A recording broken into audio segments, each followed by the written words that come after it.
Welcome to Divine Honey Podcast. I'm your host, your friend, Tamika Johnson. And I'm your other host, friend, little brother Tim Johnson. If this is your first time tuning in, welcome. This show is about human experiences. This includes thought provoking conversations and Divine Honey guests sharing stories about love, life, journey, and purpose.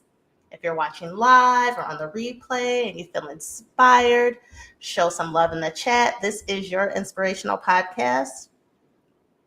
Welcome, everyone. Welcome, Tim. Welcome, brother. What's happening? Nothing much. We have an engagement chat. I'm gonna put in for today. Be happy to engage. What is our question, our Sunday question? So our engagement question is, what is your favorite Sunday activity? Tim, you go first. What's yours?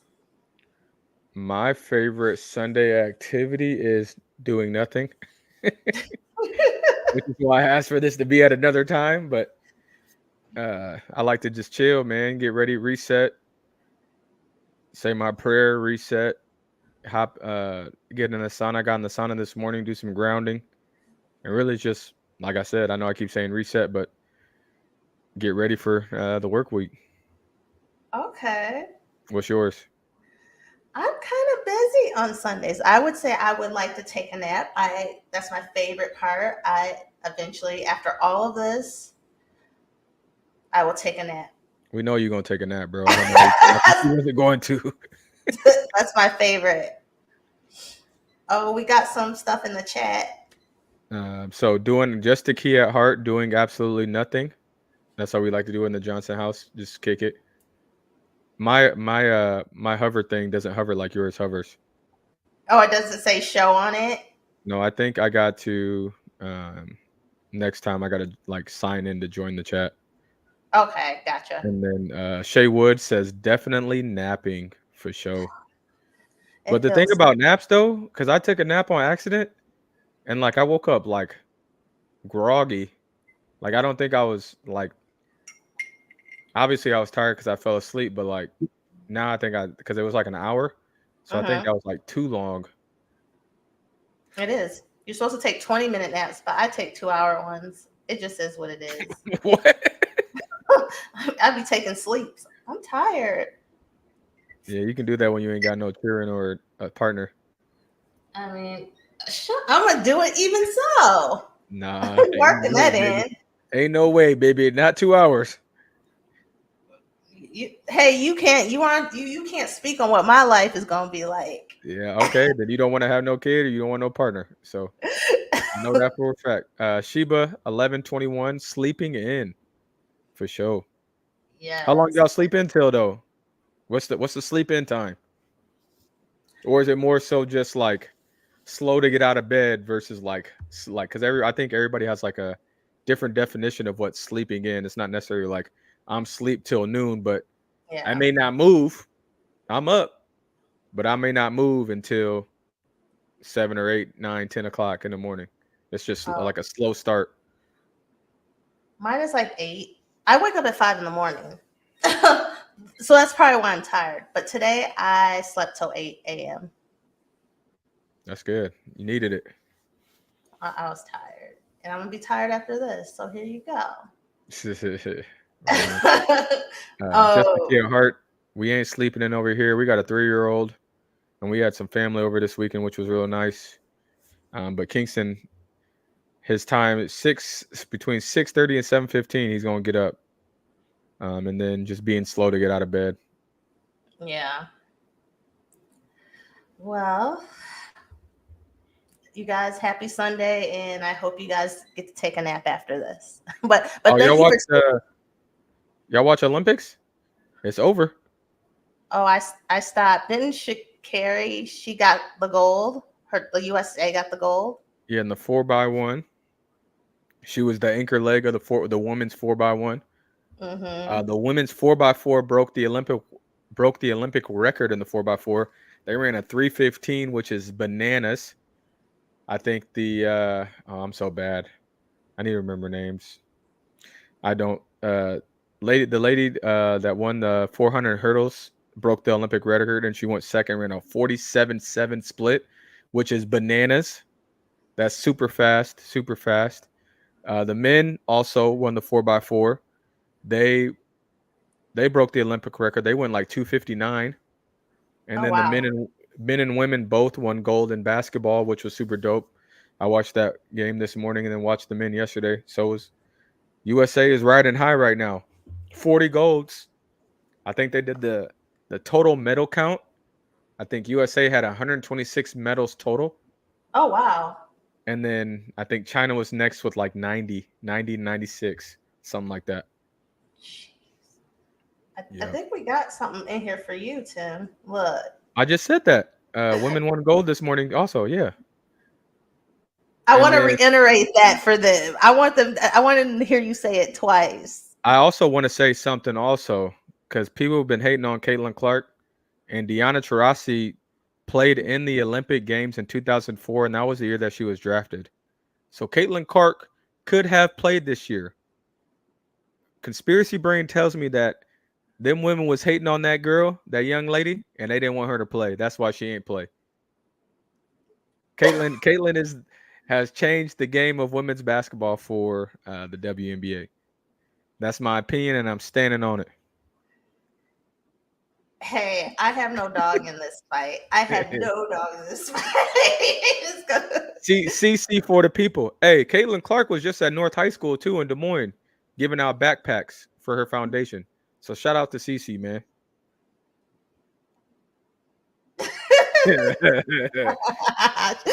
She was said I'm not arguing today. We got with you. All Yeah. right. Well, let's get to it. So today's discussion is self-discovery and identity. Yes, ma'am. And shout out to Jessica at Hart because it was her idea for us to do this topic. So what with self identity and self-discovery and self-identity, I would say they're deeply intertwined. And I think it's just really an understanding of like who we are and how we perceive ourselves. Yeah, I would agree. I think they're separated at the beginning path, but then they become interconnected. Mm-hmm. And what I mean by that is, I actually just uh oh, Angel Reese, yep. Dress Up Mayhem. Can't forget about Angel Reese. Yeah, Angel Reese has been balling. They also got this another girl from, I think, from Stanford, who is cold, and then another tall young lady from South Carolina. So this rookie class, I should say rookie class. So thank you for correcting me on that. I should say this rookie class. I shouldn't give it all to Caitlin Clark. I think it's more of like a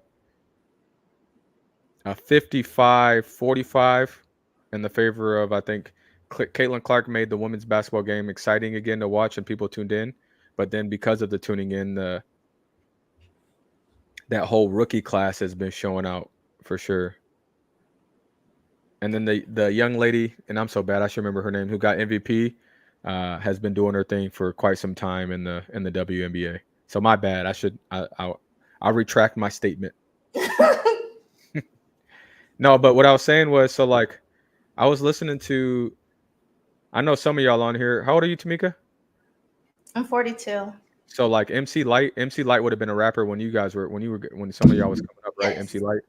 So she 100%. was on the Breakfast Club recently and gave her an interview, and a lot of people had thought that MC Light was a lesbian, but she was been married to a man for however long and just got divorced. But she had said something very powerful, and she was like, in discovery, there's like a lot of experiments that are happening in your body. So you might do so and this and that, right? But that doesn't mean that's who you're going to identify as. And because of some of like the self exploration of her life, folks thought she was a lesbian. So then people were like identifying her as a lesbian, but MC Light's been married to a man for, I should have did more research, but I don't know how long she was married to him. But she's been married to a man and she likes men. But the folks have been identifying her as a lesbian. And I was like, man, that's like unique, because I think when we spoke about labels too, Mhm. a label can be put on you based off of identities people place on you. So like if you don't go on that self-discovered path to figure out what your identity is, someone's going to give you an identity and label you. 100%. And that goes into some of the aspects of self-discovery is that personal reflection Facts. of yourself. What are your values? What is your belief system? What are your weaknesses? What do you like? What don't you like? Even that, what are you attracted to? What are you Yeah. not attracted to? Where do you fit on the spectrum? Your own reflection, not somebody else's. Right. Right. And it's easy to get caught up in that stuff too, man. You gotta, with that identity piece, you have to be strong and truly know yourself, because sometimes that stuff does hurt. And I know a lot of times we like to put on the face of none of this stuff is going to hurt me, or I'm emotionless to it, or I don't give an F. You know, we get into those attitudes, but our emotions get us to that point. So at some point in time, we did care. But that's where the reflection piece comes in, with reflecting on your own emotions. Saying you don't care, but do you really care? And then the question you go further is why? Right. It just gets deeper. So also with self-discovery, it's the exploration of exploring your interests. You know, a lot of people don't know what they like, Facts. because think about, depending on your environment where you grew up, you might have people, family, society saying, this is what you're going to do. Like, you're going to play this piano, and you just think you like playing the piano, Right. but you don't like it. You don't know what your own interests are. Hey, take Tiger Woods. Like straight up, Tiger Woods. Tiger Woods is, I mean, and I'd say Tiger Woods because everybody knows Tiger Woods, right? But what do we know Tiger Woods for? From some people might not have met Tiger Woods until the cheating scandal happened. Right. Tiger Woods is a prodigy. He was golfing at the age of 2, and you know all the Masters, Grand Slam titles, money he's made. He's for me, and I would probably argue that he's probably the greatest golfer that we'll ever see. But you know, records are meant to be broken at some point in time. We don't know, but for us, everybody tuning into this, Tiger Woods is probably going to be the best golfer we'll ever see with our own eyes. But because of his dad, so his dad was a military man. I don't know if anybody's watched his story, but his dad was a military man, very structured. So he's in golf his whole life, goes to college, gets in a little trouble from drinking and stuff. But his identity is so wrapped around golf. Once golf ends, he don't know who he is. And while he's on top, right, all of these other things are happening that nobody knows about because he's been locked in this box his whole entire life. So he goes to Vegas, has his interactions with these women. I think it was like 30 of them. I know them one was ready for an interview. I ain't gonna lie to you. I know they was ready to talk. You know, I didn't remember that. I remember he Yeah. cheated, and then the wife hit him with a golf club or beat up With the the golf car. club. Yeah. Yep. Yeah. Yep. But like when you lock yourself in this box and you don't know who you are, at some point in time, you're going to look for an escape. Do you think he acted out? Yep. His escape and acting out was women. And he probably had a happy home. Like he has children, his son, his daughter. He lost everything because when you don't know who you are, you don't have those boundaries, and nobody's even taught him. Because I would imagine he was never taught that. The only thing that he was getting fed was, you're going to be a golfer. You're going to be a golfer. You're going to be the best golfer. You're going to be the best golfer. No social skills, cultural proficiency skills, coping skills, no skills, social, nothing was taught to him other than you're golfing. So at a certain point in time, an individual was going to break, and he broke. But his breaking was to his, what do they call those? Inhibitions or whatever they call it. What it's called? What's that word? Your inhibitions. Yeah, your inhibitions. And his was women.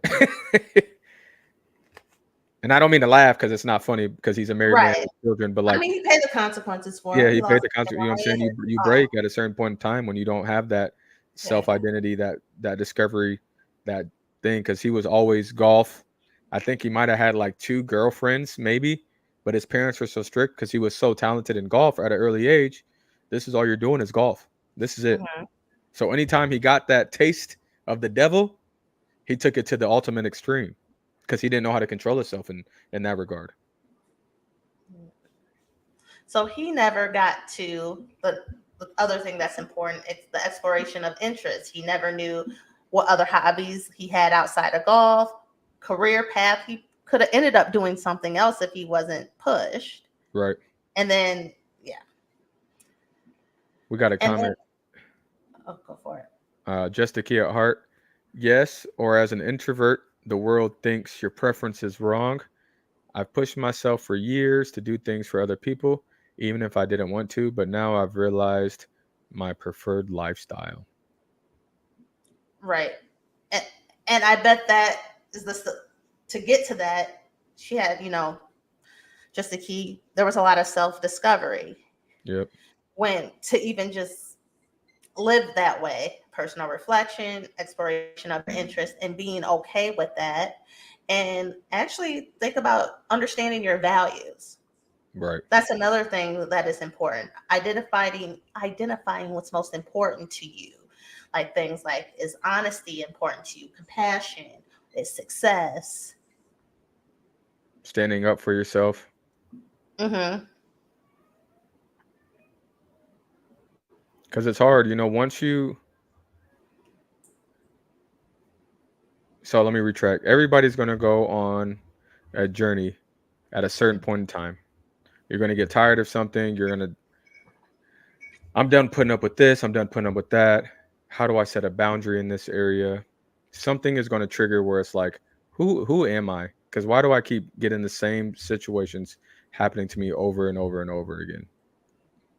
So in that, it's important. And during that journey, you are going to, I wouldn't say you're not necessarily going to upset people, but people are going to look at you different because you're going to treat them different.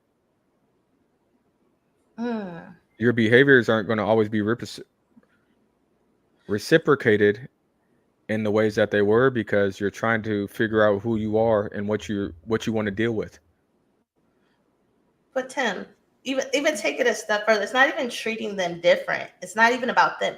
You're holding yourself to a different standard, and you're not the same person anymore. And they feel like you're treating them different. You're just holding yourself to a different standard and a different value. But the interaction is different.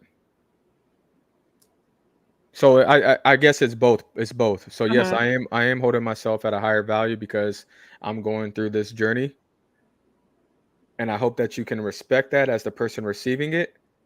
But then the person receiving it also is going to feel a type of way because it's not the same that they're used to getting from you. 100%. So then it goes into another key point in self-discovery, embracing change, being open to evolving, and with that is uncomfortability.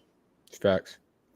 And you're not going to do everything right. You're going to learn some stuff about yourself, your weaknesses, your strength, but you might learn things about yourself that you don't like, and it's held in front of you for you to make those changes if you choose to. Right. That's a fact. That's a So fact.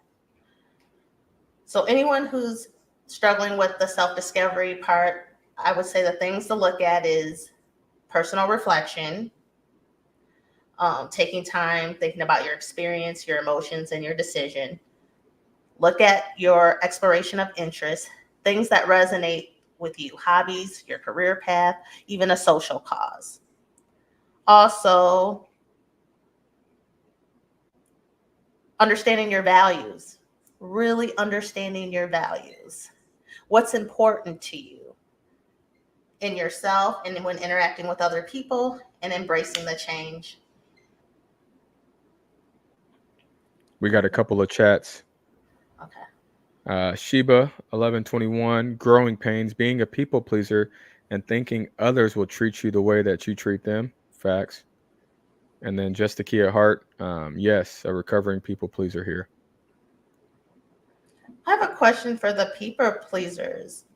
What at what point can you remember you started that behavior, and why? Was there something that set the tone for people pleasing?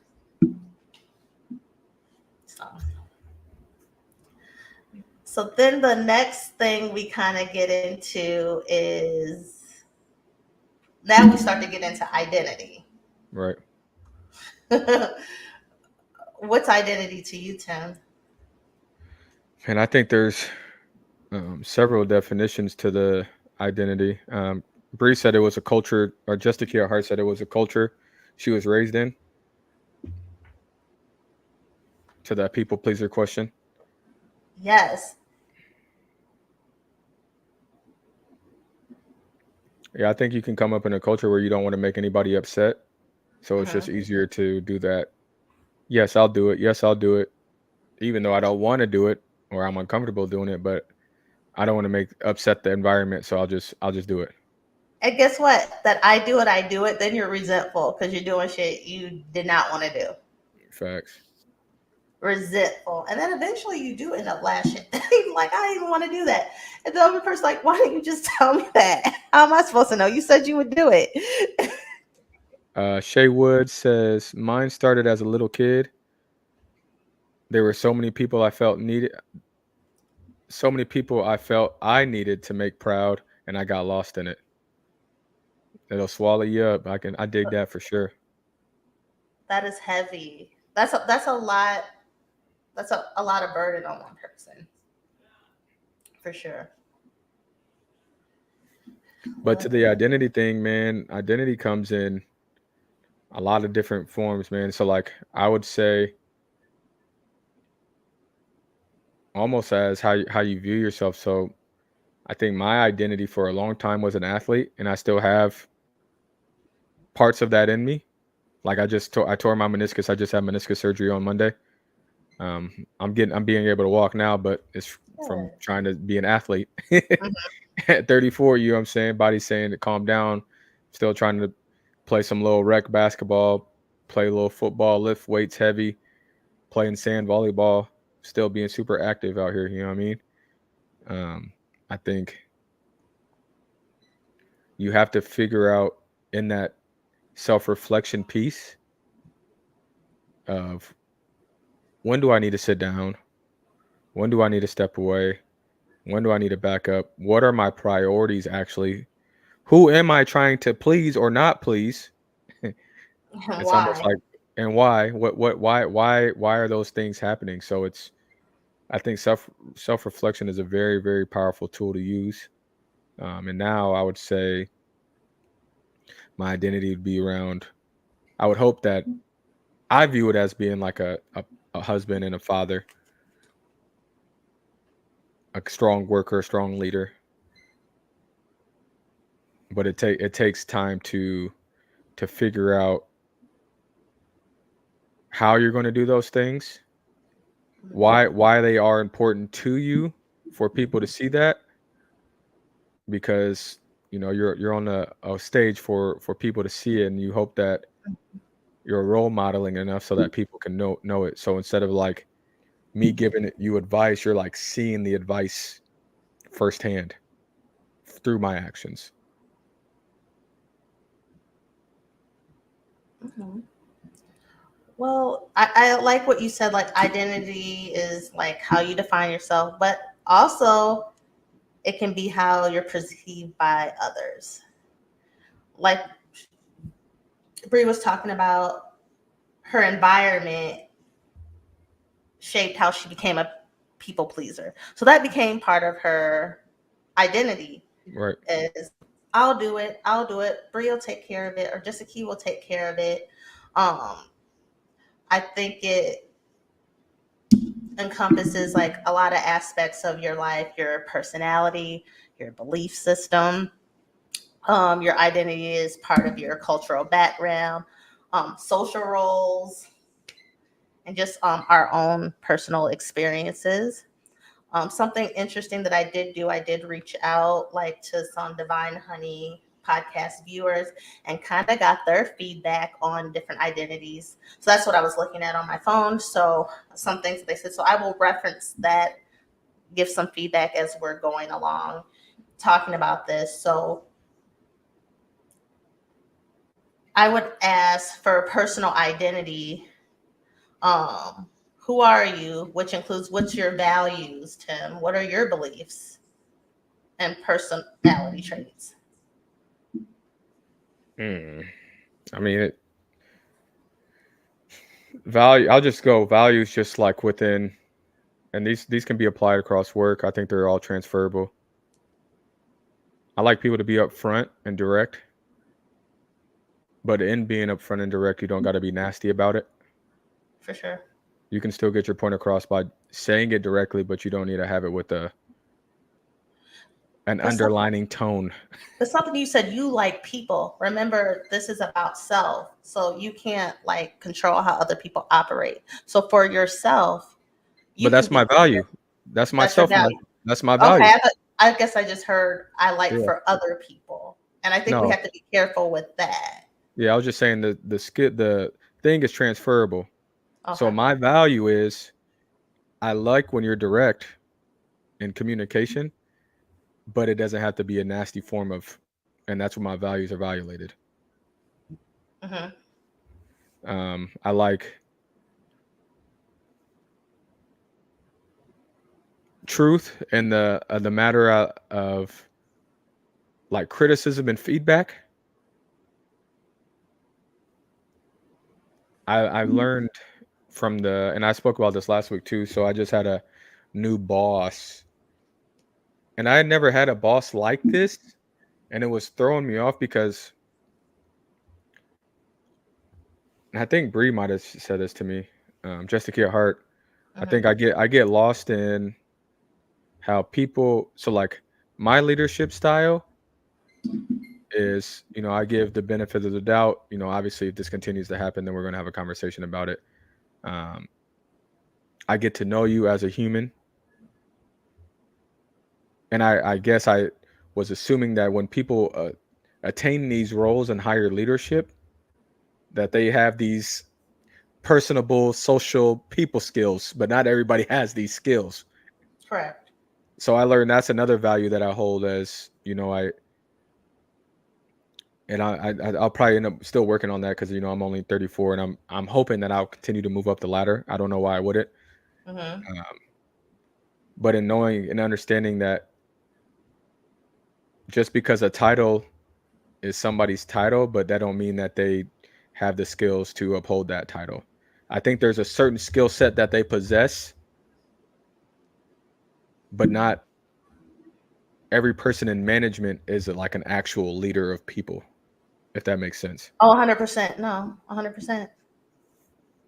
And then communication is my value also. Just a key at heart, put that in there. I love that. I guess there is something I'll read what one of our viewers said. What you I've really got, been bro? You done asked me about 30 questions now. Well, I am. I'm going to answer it after I say this. This is what one of the viewers sent to me. And Tim, I encourage you, because these are all women I spoke to, I encourage you to send this question to your male friends and see what they will say. I encourage it. Let me know on the next show what they say. I don't even know what the questions are, cuz you ain't send them The to me. question is, I ain't got what nothing to is, write with. You gonna have they to you send it send to it me. in a text. All right, text it No, to me then. I'll text it to you. Text me the question. It's what is identity? I How don't did have you anything discover to write your with, cuz. Tim? I'll smack the shit out of you. Stop. Text it. Text it. Text me the questions and I'm gonna send them out. let me get to stop. I'll text you the question I afterwards. appreciate it. Thank you. Send to your buddies, and then we'll revisit it in Thank the you. That's next cool. show. I can't stand you. Okay, so one of the viewers said, I've been really pondering your question about identity, and I had to come to terms with simply, I don't know. I feel like I'm currently in the process of discovering my identity, and there's still work to be done. I say to that, yes, there's always stuff to be done, and I know who this person is, and they're younger than me. They're a decade younger than me, and just being, as you wanted me to tell everybody my age, 42, I'm still on that journey as well, because life happens, right? There's different transitions, there's challenges, there's things that, and just simply just wanting to grow, that makes you question things. One minute you think you know who you are, and something will happen or something will trigger you, and you're like, who the hell am I? Facts.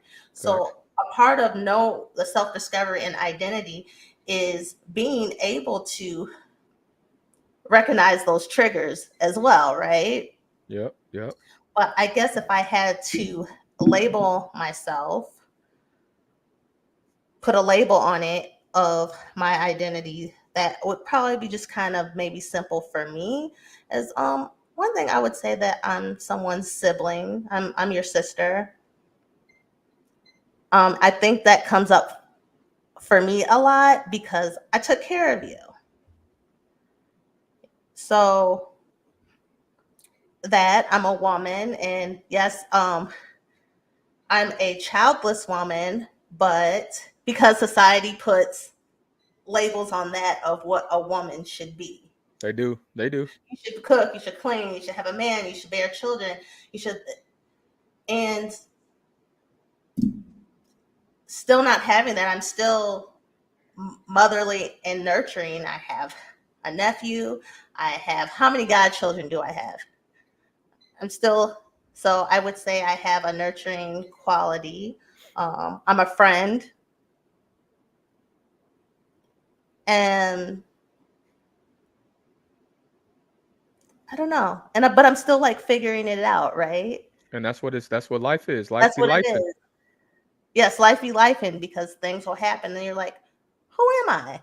Mm-hmm. Let's go over to the chat. Dress up mayhem. Yeah, I usually ask people in interviews to explain the difference between a manager and a leader. Oh, which, I usually ask what's the difference between a manager and a leader when I have interview. Most can't answer that question. Yeah, that's real. I think I would agree. Which is that identity piece. I think we grow up and we see our leaders, view them in certain lights, right? But then like when you actually go to like the definition of what it is, because if I were to define a manager is someone that can manage tasks. That's all you're doing. You're managing tasks. You might set some goals to make things move forward. A leader is someone that motivates people. That's a lot of weight in that. You know, the work has to be done. I can come in and get the job done. A manager might stay late to get the task accomplished. You know what I'm saying? You might be able to pick the people of the team, but you also have to have the skill to motivate them so that the job gets done. Or else as the manager, you're staying late, which creates more work for you. And I don't think a lot of people have the skill when they can put both those together because it is quite complex. Just the key of heart. This is why it's important to know yourself, because your value can make you become judgmental to others because they mm, have different values or they show them differently. That is facts. And then I last one, this is why it's important to reflect on your identity and values at least yearly, because we do change because of our lived experiences. Yeah, I would say it's like on a spectrum. The spectrum can be everlasting. Every new experience, you're going to change. It's just what it is. Every bad experience, you're going to evolving. change. It's evolving. It's never ending. It's never ending. So what about, now we talked about personal identity, like the things that we value. I guess I didn't even say what I value. No. I mean, I value kindness. I value caring. My beliefs. Yes, I do have like strong like beliefs. I have a, I guess I need to like, actually, you know what? And going back to what that other person said, they don't know. I'm gonna challenge myself to the personal identity part, the values and beliefs, and my personality traits. I'm gonna write those down Yeah, do that. and really think about it instead of just answering. Trying to spitball it. Yeah. Yeah, I need to really, like I said, and so that's why I appreciate this person just saying, I don't know. It's okay. That's why we're having these discussions, Yeah, it's right? most definitely okay to, It's definitely okay. and So, that's the beauty of the podcast, right? To get yes. experiences like this. So like if you've never done this before or haven't experienced it or you're not even there in life yet, which is fine, it's never too late to start to figure those things out. Okay, so let's get to social identity. How you relate to and you're categorized within social groups, including your race, ethnicity, gender, religion, nationality. I will say this. For me, yes, and um, I will say I definitely, if I would think of myself, I'm gonna think of myself Black woman. And Sure. something somebody else said is, I'm gonna read one of what our Divine Honey viewer said with discovering just a little part of it. And I want to add this. Some stuff was so good. This is like branches off to other topics and stuff. So they said, for the majority of my life, especially in my childhood, my identity was forced onto me based off my environment. It is the only Black child in an all-white classroom. I was keenly aware of my identity as being a Black person from the jump. The stereotypes and the images from the 80s TV also helped me form identity of what a Black woman was and was not supposed to be. Shows like The Cosby Show, A Different World, Family Matters, all had different Black interpretations of what Black women were, and combining that with the images of the Black women in my family, where there are variations, but none quite fit me. Right. Um, that's interesting. So, like being in Tim, I mean, Tim, we grew up both in Iowa, and I just don't know I mean, our experiences could be totally different. But like what she said, I was aware at a very young age that I was Black. That was what I identified that. So that's probably, I guess I could relate to that. But also those shows that this person named, I loved it because those were positive shows for our community.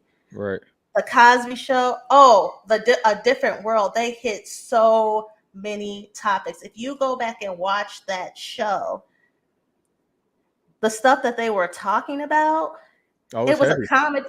It Yeah, was it's just heavy. ahead of its time, and very strong leads, Black women as leads, and all different. Willie Gilbert is bougie, the bougie Black woman. You had um, what was Dwayne. Freddie? Cree Summers, she was biracial and she actually was all around white people. And then she comes to this HBCU and exploring her Black roots.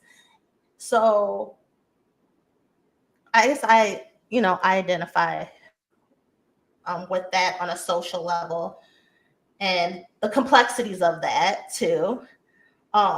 Gender, um, a woman. I want to also touch base on something another viewer said that hit me about like being a woman. Um, that they, like what we talked about earlier, society, like you have to cook, clean, this and that. But then also being told, oh, you got to go to college, you got to go do this. And you're still trying to hold two norms. You're trying to be this independent woman. But when you're dealing with, men, you're trying to say, oh, I can cook, I can clean, because this is what society says that, oh, or being older and not having children, you have to justify why you don't. Right. Right. So the one thing that stood out in something that this person said was their femininity. And I could relate to that because seeing Charlotte and our aunties and all that um, dress up, I'm a very girly woman. I like makeup, I like hair, I present myself in a certain way. And Tim, in a sense, that got passed on to you. You're a guy, but you were the Look same in good that sense. though. But that came from the women in our family. But think that probably even came all the way down to like culture, because think the women that I'm emulating, those like our grandma and her sisters, they was born what in the 30s. And so just being Black women, you present yourself a certain way so you can be a form of acceptance. Right. You know, we always have to, it's like we have to look right, we have to fix your face, all that stuff. So those pressures, but I could relate to the femininity part of just seeing that in the women before me really taking care of themselves. And that's been passed on to me. And that's not for every woman. Being a woman is going to be different for every for women, and only women can really speak on what that is. Men cannot speak on that for us. No, that's real. And then the next part I would say for me, social identity would be religion, but I would say more just, I don't want to use the word religion, though I am a Christian, but I would just say before most, I believe in God and have a spiritual side. And that was even enrooted as a kid. I did go to church as a kid. AMA. But yes, and I talk to God, and I don't. Yeah, I said those three things. I talk to God, and I recently just joined a really cool Bible study where we're really learning, where I'm really trying to learn and educate myself. And with that, someone else said to me in one of the comments, in identity, seeing yourself through the lens of God. That's, I think, is very important. Indeed. Indeed. So, how is social identity for you? I would say, so I think we were talking about the first time we knew that we were black. So I would just say that's how, when I say I identify as a black woman, but really that hit like I was informed, I was black. Yeah, I think mine was in elementary school. You know, but I will say this, and I don't want it to, like, I'll say this respectfully. One of the better things mom did for me was to keep me in my cohort of school. But every single school or class that I was a part of, I was like one of 4 or 5. Uh-huh. So from elementary school, I think the first time, oh, you got an extra calf muscle. You know what I'm saying? Like the little corny jokes of, Uh-huh. oh, your legs are so, why are you so built this early at this age? Um, you're supposed to be that fast. Oh, you're chocolate milk. You know what I'm saying? Like all like the little things, or Hershey squirts, or like that stuff happens in elementary school. Mm, And then yeah. like as you get older, then I get called a white boy, because Uh-huh. you got to think what pop culture is, right? So Right. all these white folks, like they're stereotyping, like, oh, you don't act like what we see on TV. You're a white boy. You're a white boy. Like, no, no, I'm not. Right. I'm not even close to it. But that's what it is when you come up in predominantly white environments. What else is supposed to happen? Like, all right, at that age, we're not learning about race and culture. None of that stuff is happening. So those kids are learning from what's happening in their homes. You dig what I'm saying? So not to give a pass or anything, but that's the reality of what it is. Your behaviors are learned from your first teacher, which is your parent at home or your guardian at home, whoever's watching you. Can I question you this? So let's say if you're getting something said to you, like just straight up derogatory, young kids, is it fair to say, if, if I know, if I'm on the receiving end and I know it's wrong, I'm just asking, how do they not know it's wrong? Because it's happening at home. And then the reinforcement of like what happens at school. So like if I go and tell a teacher, oh, you're a strong kid, Tim. You can handle, like, what they Right. not handling it. Like, you're not gonna suspend nobody. And nobody getting expelled. So like there's no actual punishment or consequence. But it should be a learning experience, right? Supposed to be a learning experience. But the white teacher don't know. The white administrator don't know. They know it's wrong, but they don't know why it's wrong, or they can't speak to why it's wrong to give the learning portion of that lesson. That is true. Well, then that's when now we have what cultural, But what that's is why that? also now what's happening is over the last, we'll do like 15 years heavy of like the diversity, equity, inclusion work. Mhm. Why government is trying to ban these books and all these things from happening because it's causing chaos and animosity and division, so to speak. But it's important to learn about those things because they did happen and they were in existence. It's a part of culture, it's a part of history. It 100%. should be learned, but there's a way to learn it and teach it. And because some folks feel guilty about it, we can have that conversation. We can have dialogue around where the guilt and that shame and those behaviors, those feelings come from. Because it's not intentionally towards you. This had nothing to do with you. You weren't even alive in existence. This is way back, but it did happen. So we should be able to make time and space to have these tough conversations because it helps people move forward. And actually, when you're able to go through confrontation, it makes the relationship tighter and closer. But we don't ever get to that point because as soon as we get a little bit of friction, everybody runs off. And now everybody's pointing fingers versus having a conversation where you got to be a little bit of mature to talk about these things because they're real and they're real life and they're still in existence today. 100%. Do you think another part why it's hard to have those conversations because there is biases? Oh, we all got them. We all have them, but even if I didn't do these things, they get passed down. Your Yeah, fact. how you perceive things, and then you have to like have those conversations. No one wants to be called a racist. No, and it don't even you don't even got to be called the R word. Like it don't got to happen. But we need to address that it's here and it's alive. And something inside of you makes you regress to that. So let's get to that. Why do you regress to that? Why do you fear me as a threat? Why is that happening? Why is it continuously happening?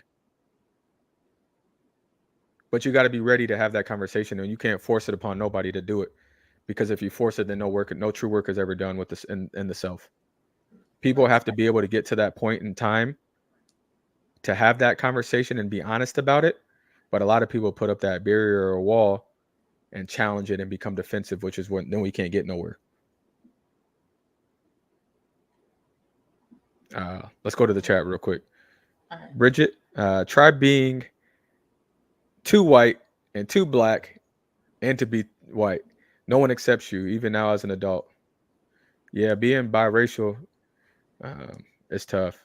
We had Josh Harris on here to talk about being a biracial, coming up biracial, and it's In between, it was called in in between. between. Between, yeah, it's hard. It's hard, 100%. You know, Tamika and I are not to make a joke. Sorry, uh, Tamika is I think 28% European. I think I'm 24. I'm not. I'm 25. I like as a joke. You like to up it. Uh, just the key at heart. This is exactly why you need to teach your children to celebrate difference, talk about difference, notice difference, and say it's amazing how different we are, rather than to shush them or not talk about it. 100%. Like the environment in which children are brought up in is the number one thing. We're as adults that bring life, and when we do bring life into the world, we're the number one teacher from like birth, from zero day of birth till about 5, 6, or 7, whenever you decide to put them in school. That number one teaching is happening at home. But you know, I want to reference some. I got like so like finding my new finding my family. You get to go back, and they kind of knew. A cousin sent me a picture. It would have been like my great great great grandfather. Yeah, straight up. He literally looked like a plantation owner. I'm not. I don't even know what just like it kind of threw me back a little bit. I was like, oh, dude. And I think just having those, visions of that, like gave me post traumatic stress, and I wasn't even alive then. I was like, oh Lord. And I sent it to my brother. He was like, interesting. So yeah. So that's part of what identity too is like taking those tests too to kind of know Where you come from.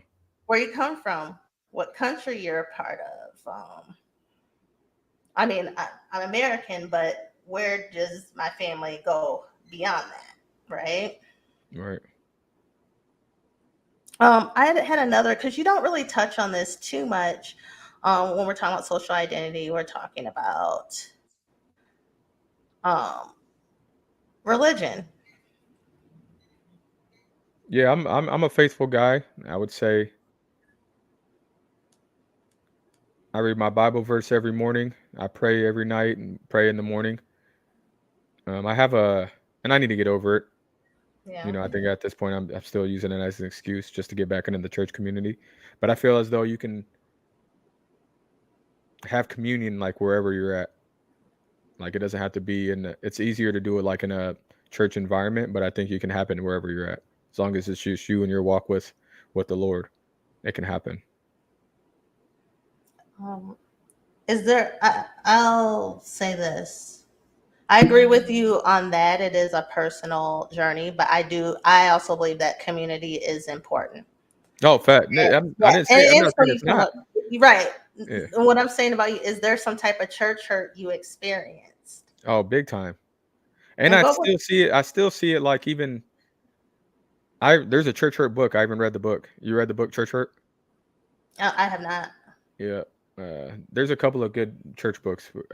I'll see if I can find them in my library on my phone after this. But I struggle with like mega churches, man. I like my ideal setting would be just to be like a pastor. Obviously, you got to have a teacher, right? Mm-hmm. And then like 10 of us. We meet in the yard where it's like you're not asking me for no money.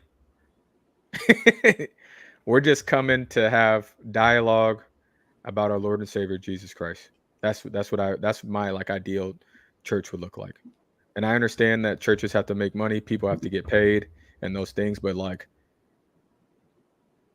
I struggle with understanding why money is like so heavily like there. And then when the pastor pulls up in a 2024 Mercedes Benz because they don't pay taxes, it like throws me off. You know what I'm saying? I don't know Do you, those type of things, and it's none of my business. right. But kind of what you said, do you think that is a the things that you're listening, is that like somewhat of a distraction from you? Distraction. Like, are you letting that distract you? Yeah, Because that's what I said. It also, throws me yeah. off, and that's what I said. Something I Oh, sorry. probably just need to get over. But I'm just telling the truth.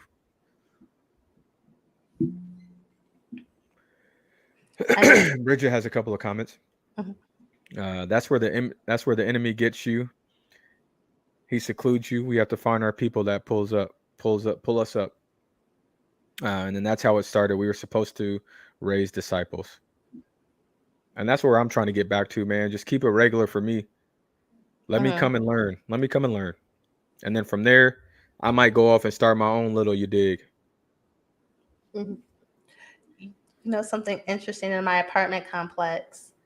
So I started going back to this church. The church is actually growing, but it's in a gym, and I feel like I can understand.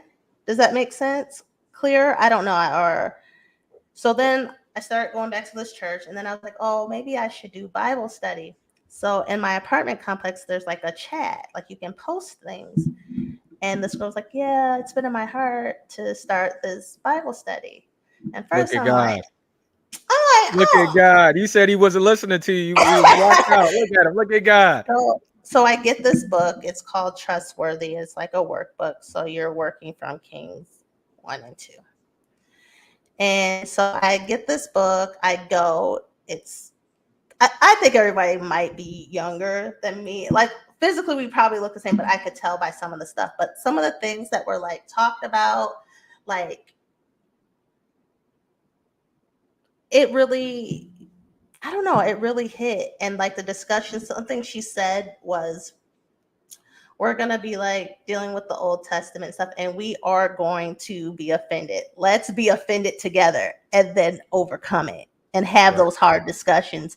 But a safe space, like you can really have the discussion Or sometimes maybe in a church setting, you got to be a little more proper depending where you go, right? Right. So in doing the daily, in the daily workbooks are long. Like I really have to look up scripture and like you really got to write out Because stuff and you're things. studying. I'm really studying, but Yeah. I feel like I've learned a lot. Yeah. And the women there, like we were kind of just sharing things, and it was just a safe space. I'm glad I went, and even no matter what the age is, you can really learn um, from others for sure. So Right. maybe find you a small group. Yeah, The first step. yeah, that's real.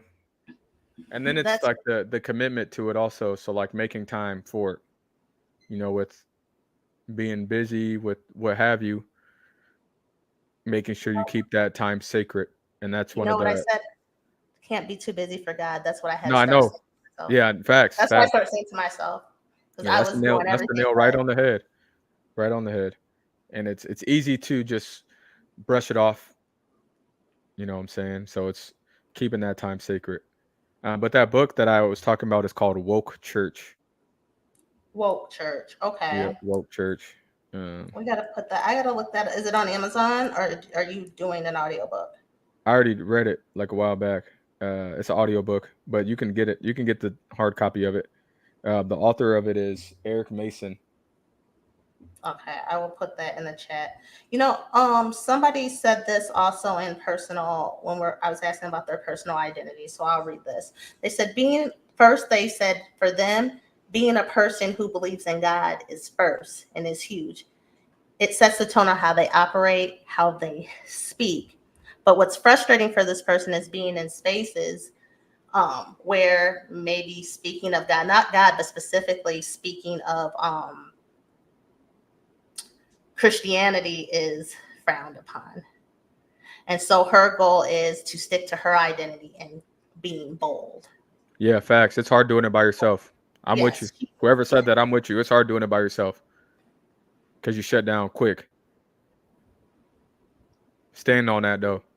Yeah, she's going to be bold in her belief system and I guess I took that as an example of like, I'm open about other people. I mean, what other people believe, obviously, it doesn't like bother me by any means. I'm going to believe what I'm going to believe in, right? And I can listen to that on the faith piece. But like, I thought when I read that, I thought of, how in some books, like the self-help books, they say universe a lot. That, Hmm. that's more acceptable. I feel like more comfortable for people to say the universe or higher being. Like, though some of those books are still useful, but I will still say God as I'm reading it and be very specific. Right. So I can see maybe what her frustration is, but that's just how she identifies as part of her identity. What Cool. else? So, cultural identity, the influence of your cultural background and traditions on your sense of self. The universe ain't go get him to heaven, baby. Let him know. Let him know. I think we had some other that might be important. Okay, what did Bridget say? And she said that's how it started. We were supposed to raise disciples.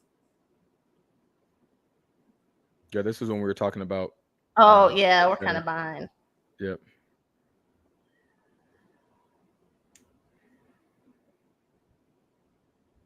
And that's how it I should be. think, Most pastors shouldn't be able to live off the money from the what tithe. did you say? I said most pastors can't live off the money from the tithe, and I'm like, I I I want them to make money. I just don't like. When I was speaking to that, I'm thinking of like and I'm gonna butcher these names because I don't even like to even listen to them. Like what's his name? Michael Todd.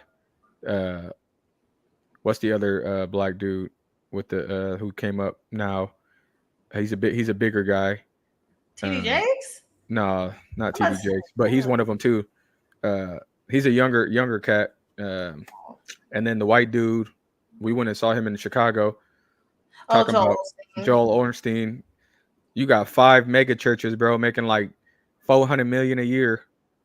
Like, come on, man. Like that stuff. Like, But do you know that if they're making the money off the church or off other things, because they all write books and they all do other things?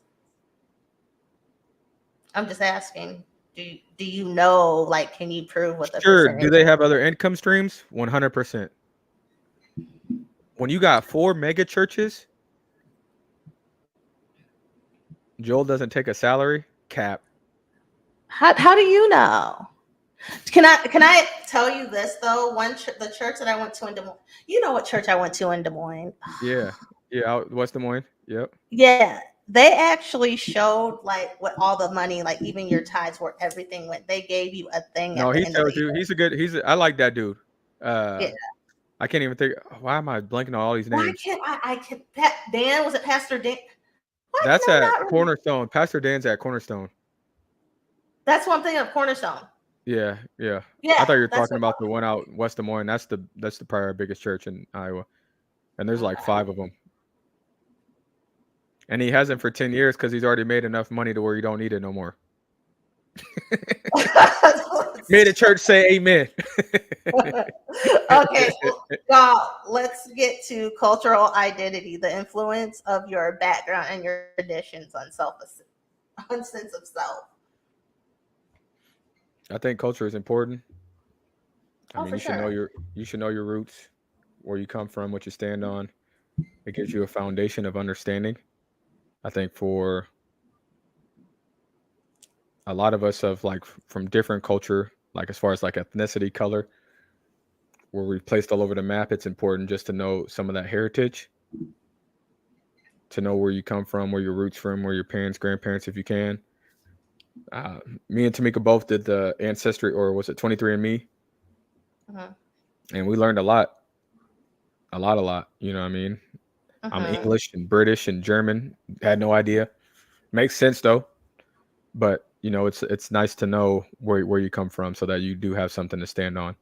And then as you get older, just within those beliefs, standing on those beliefs. When right or Mhm. wrong, it's a learning spot. Mhm. But if you're going to stand on it and be firm on it, and don't bend on it, and then you can come back and learn from it the next time. But think even like just thinking about culture, like even just think how we grew up. There's still culture in that, like growing up in Iowa, a small town, things that you did there. There's cultural aspects that are enjoyable. Now I'm going to speak on like, positive things. Um, Yeah, you like sweet corn, don't you? Not to the extent like your wife, but I'm aware of sweet corn. People in Iowa like it. I mean, I like it too. I don't love it, but I think it's delicious. I know you'll eat it.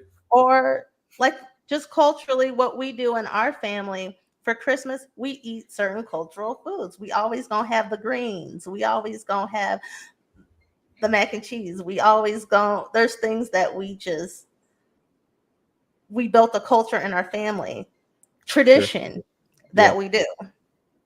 What when we listen to Christmas music, we listen to like Motown Christmas music. That's a yeah, cultural thing. yeah, Or just like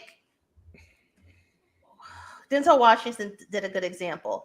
Like he was saying, like, when directing movies, like, could Scorsese directed Fences, which is about a, the Black experience? right, Sure, he could have, but culturally, would he have gotten it? And when he said culturally, like, he goes, I give the example, is he gonna understand like the hot comb, the smell of the hot comb against your scalp? That's a cultural thing, right, not black and white, but just cultural right. of experience. And then just our traditions. So it does shape your identity, and in your cultural experiences and your traditions is how you will perceive yourself and also perceive the world, right? Right. We got a couple of comments. Cultural show to be shared. So much division and misunderstandings happen when people don't know. That's a fact because you're speaking from the side of your neck and you ain't got the facts. Yeah. Uh, Example: many black women don't like their hair touched because it removes oils and makes it frizz. White women touch each other's hair. As far as form of expression Hmm. and appreciation. Sharing the why changes the context. That's facts. Yeah, don't touch That mine. is true. I'm cool. Yeah, don't touch mine. And personal space, y'all. I don't know. I don't know you. Oh, so knowing your identity is crucial, and that self discovery is crucial. And here are kind of some reasons why I would say knowing who you are impacts mental health. And I say that understanding helps you know your values and know who you are, understand your triggers. So I think it plays into mental health issues or it being understanding what triggers you, what when you feel anxiety, when you feel depressed. And as we've talked about cultural proficiency, so we've talked a little bit about the culture stuff, and really knowing yourself gives you the ability to interact with other people. Facts. I do believe that. And we did talk about knowing your triggers and that self discovery. And knowing yourself helps you. The thing we talk about self care a lot is being able to take care of yourself. If you don't know, taking the time to reflect on yourself, you don't know how to take care of yourself. Or what feeds your soul? Remember, flipped the script on that. What feeds your soul? What feeds your soul? That's what exactly. We got a Uh, couple more. Knowing who you are is a great way to become trigger free and unoffendable. That is for sure. When you let those insecurities creep up, it'll get you. Yeah, I'm not there yet. I'd be offended, and I'm okay with saying I'm offended. Hey, it you offended me. I'll work it out later. I am a work in progress. And that's all we Um, can do. that's all we can be. Knowing where your weaknesses are. It's okay. I actually, before we kind of close out, I want to get some of the comments that were how people said how they were able to identify them or connect with identity. One person said, I would identify myself as an ever evolving Black woman. I guess I've discovered my identity through family, friends, and therapy, living different lives and evaluating where I have been and where I am now and where I may go in the future. What else do we have?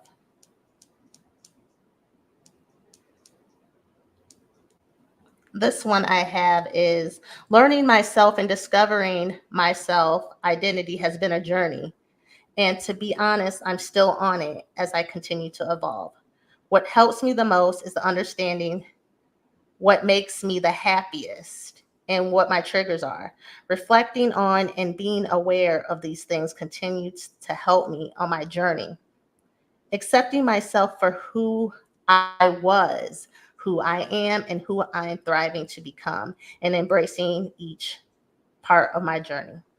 Loving myself through the lens of God and seeing myself how He sees me has helped me in the moments when I've forgotten who I am and doubted myself.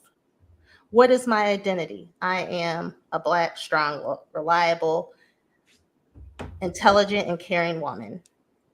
And I want to end with this, what somebody said, because we've talked about labels, and it was something interesting that they said about when it comes to labels. Sorry, you guys, I'm trying to, because it was really good.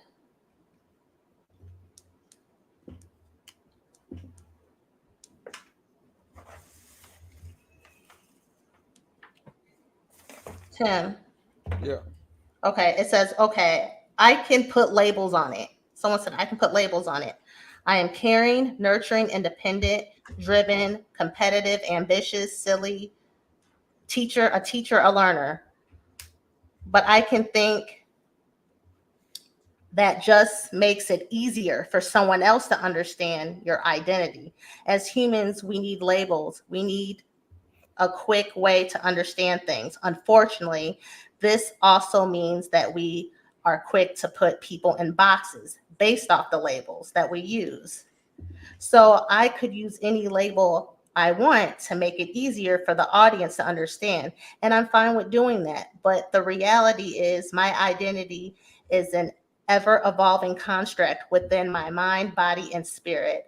How it shows up today may not be the way it shows up tomorrow. And how it shows up 5 years from now is certainly not the way it will show up it 20 years ago. So that is truly, so what is truly identity if not, this is evolving construct or image that we put out into the world. Fact. So I like that. Because I know we were talking about the labels, but that kind of just puts it all into a box. At the end of the day, you can have these labels, but it's what's in your mind, body, and spirit. We got one more. Let's do that one. Yes, our brain likes to categorize and put people in boxes, which is why we individually have to do work to go against that. For sure. So 2 ways. It was an interesting way to look at it. So I like both. Well, Tim,